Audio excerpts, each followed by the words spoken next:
Chapter 3. Old Wood. I wrote the poem Old Wood whilst walking in Scotland. The trees at the side of the path were old oaks, and they just seemed massive all of a sudden. A bit like they'd had a growth spurt.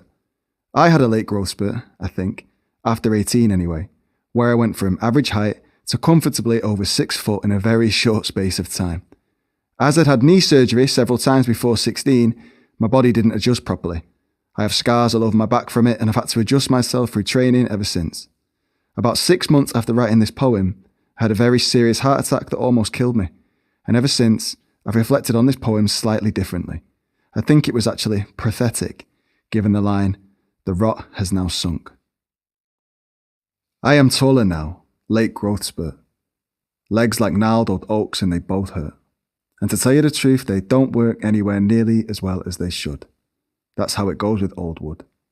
They should have cut me down and turned me into logs, put me out in the shed with the dogs, and by now, I should be with the sods of peat, just another source of heat.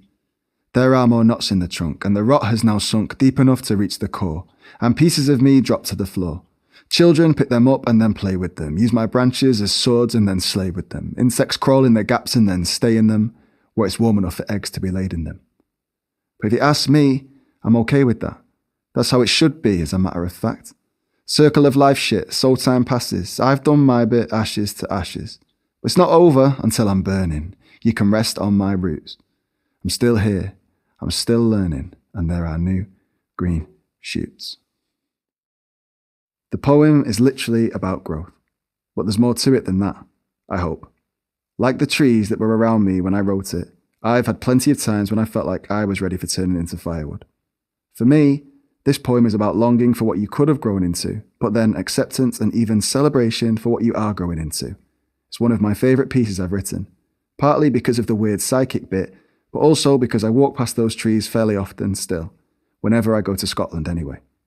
Even if I can't tell, they will have changed and grown since the last time, just like I will have too.